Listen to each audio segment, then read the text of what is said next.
Okay. Francis, it looks like you're one of the fighters that's been enjoying the World Cup. I do. Until this morning, when the last African country lost. What do you think? Why do you think they didn't qualify? Like any of the African countries, they didn't pass. No, you know there were only five. There were only five African countries. I guess I hope in the near future we can get more than 5 countries in the World Cup. Who are you cheering for now, though? Who are you cheering for now? First of all, for France, and then for the best as well.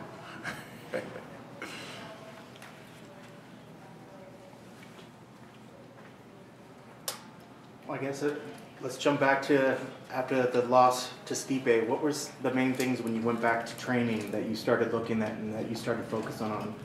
Maybe not so much even for this one, but were there areas in your game that after the last fight you were like, all right, let's go back, let's focus on this? So the main thing was my like, how am I gonna say it? My lifestyle. Yeah. So how to set up things. I think a lot of things was messed up for that fight, and then I'm trying to not allow that to happen again. So it was distractions, just things distracting you away from the fighting game? It's not like distraction, you know. I moved here from France last year, and then when I came here, I did the mistake, you know, like just rely again on my team in Paris, and then when I get, and team were going very good, but when I get the fight in 6 weeks, so that is when I realized that I need somebody like right away, but they couldn't make it right away. So I had to go back in Paris 3 weeks before the fight, plus others things around. So it was too much, and yes, and then I think all that kept me in pressure. So that made put me out of myself. So even in the fight, I wasn't myself. I didn't do things like I used to do or like I would want to do. You know, I predict that the fight will really start at the second round. But when I watched the fight, the way that I went in the first round, it's not like I used to do. It's not my style. It wasn't the game plan, you know. But I think it was a mess, just the mess up, and then just try to let it happen until we'll be back. Did you not realize this leading up to the fight? It wasn't until you were in the fight that you realized this had an effect? I realized it, you know, before moving Paris right away, before go back to Paris, I realized it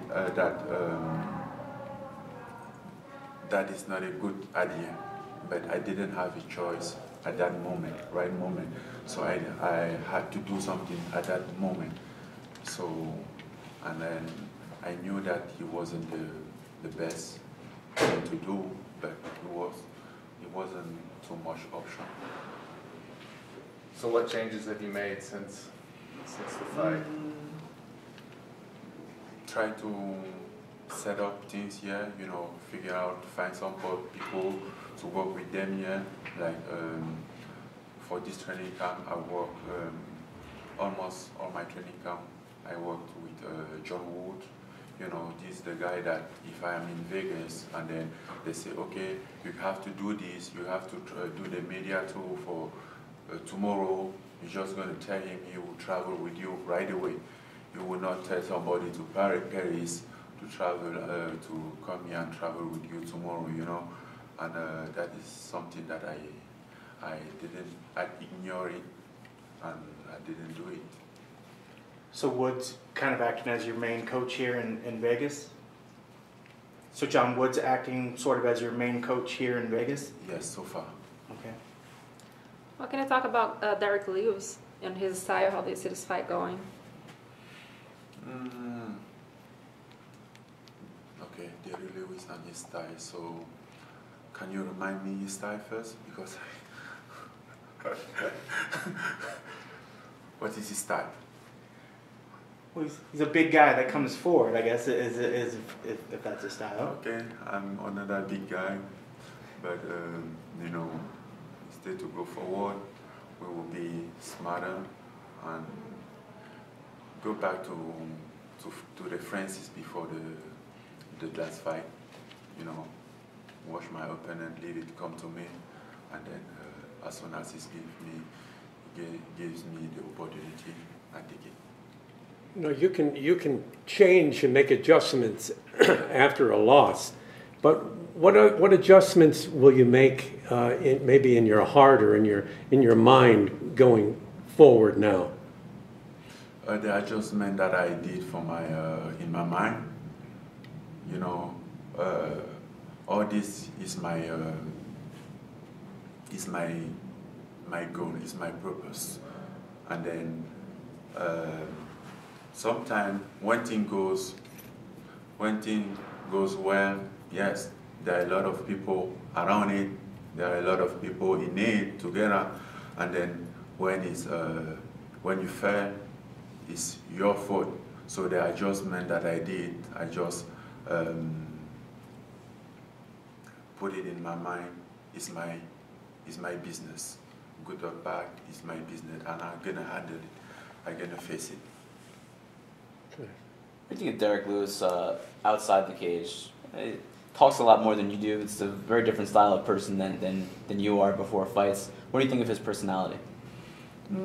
What do I think of his personality? I mean, when he started to talk, I tried to reply, but I realized that a lot of things doesn't make sense. So I won't be like silly, you know. So I stop. I let him do his thing. Maybe it's his personality, but the guy by himself, I don't know him, so we never know what is behind a fighter until we meet them themselves. You know, sometimes it's just about business. You think maybe after the fight you'll talk to him? And I don't know. I don't have no restriction. He's been wanting to fight you for quite some time. Why do you think now is the right time to do that fight? He's gonna fight me on July 7th. That is the only answer that I can give. And then if he really do need to fight me, he get me. So we all set. Are you able to say why you had to go back to Paris kind of suddenly before that last fight? Because I think at the time people were wondering, you know, why is he going back? He should be in the States. The fight is in the States. I think I just talked about it, but let me repeat myself. I have to go back to Paris because my team was in Paris and I didn't have team here. And you know, right away they give me the title fight, and then I realized that I need somebody to work with, and that was something that I didn't have it here in Vegas at the time. So that's why I had to go back to Paris. So you felt you trusted the team back in Paris, and you didn't trust anyone here yet to kind of take you to that title fight, I guess. You trust someone when you get it, but right. you know how you can't trust right. trust or not trust someone who you know have it. Right. It doesn't just happen suddenly. It needs. I didn't have team. Right. So if I had team here and then go to Paris, that would be the matter of trust or something. But I didn't have team, so it's not a matter of trust. Francis, are you chasing the title or the man? And by that I mean, would you want Miocic to beat Cormier and stay so that you can, you know, go after him and his title, both. or it doesn't matter who's the I champion? want both. I want the title and I want the rematch against Stipe. It doesn't matter what happens. I want to fix this. How do you see that fight going different second? I don't know. I don't care about it. Honestly, I mean, I don't care about how it go. I'm just concerned about what I want. I mean, how do you see your rematch with Stipe? My rematch with Stipe, I say that I'm gonna fix things, put everything on point, and then get it easier. How big and how much pressure is on this next fight to get back into the winning circle? Yes, I feel pressure because it's like go the way back to step back, you know, but I have to do it, you know. I used to. I came from nowhere, from nothing, so I can't complain. Francis, a lot of people felt that after that first round with Stipe, your energy was depleted. Did you feel that way, and did you feel that that was due to the trips that you took to France, that maybe your cardio wasn't what it could have been? A lot of things, and then what a lot of people think, you know, when something happens, everyone has their own opinion, but the real fact is, I mean, it's only you, I mean, maybe the one who were very close who will know the real fact. Of course, I never did 5 round, 3 round fight, but I did like 2 round fight. But this one, even the first round, it wasn't the same. I mean, even step in the octagon, even in the warming room, it was, you know, it was what it was. So how quickly in the fight did you know that, oh man, I'm not the same energy-wise in this fight? Did you know right away that? The first round. First round. The first round, and then I thought, okay, I'm gonna take the second round to slow down, to breathe, but he never, my heart, he never go back. He never goes back. Did you find victory though in going all 5 rounds with the champion? Because I think some people, you know, because you've been finishing your fights so dynamically, quickly, and to go the distance like that, you find victory in that. Do I find a victory? Yeah, that you were able to last the 5 rounds. The most important is to win. It's not to go 5 rounds or first round. You know, if I have to win after 5 rounds, if that's the only way to win, okay. But I have the win for the first minute, it's okay too. But you didn't learn anything more about yourself through that battle, the 5 round battle? I don't learn anything about myself.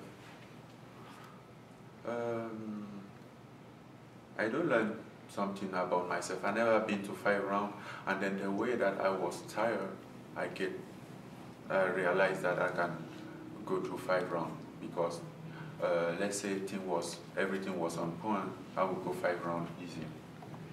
And then that was something that I didn't, I ignored it. I didn't know how the feeling. I always concerned about how that would look, you know, if I have to go. But knowing that I get tired like I was in the first round, and then keep going on the 5 round, I know that if I did things well, I'll do 5 rounds easy. One last one for me. Curtis Blades had said he wants to get a title shot, but if he doesn't get the title shot, he said he'd want a rematch with you. Is that a fight that you think that interests you, or that you'd be willing to redo? I would be okay with that. You know, Curtis Blade is doing well. He well deserving. So there are nothing to say about this guy. This guy is one of the contender now to keep eye on it. But if you want the rematch, I'm open to that. You know, I'm open to that. How popular are you in France compared to like Paul Pogba or some of the French superstar soccer players? Do a lot of people recognize you? Yes, before this fight. Yes, I went in France before the title fight, but after the title fight, I didn't go back there. In France, I went in Cameroon. And I was just going to say, have you noticed since your popularity that France has come closer to embracing MMA and possibly sanctioning it in the future? Yes, I noticed that. You know, even before my fight, I went in France, and I was surprised that even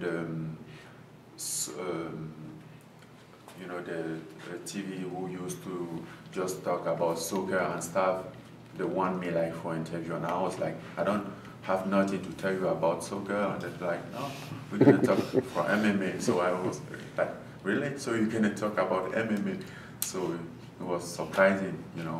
So I get like, I had a lot of interview in Paris, and then we refused a lot of them too because it was just too much And that is something, before I leave here, I was like, okay, I'm gonna run away from the camera, from the media, but in France, that was like going crazy. Cool. Thank you very much. Thank you. You're welcome. Thanks, Frank.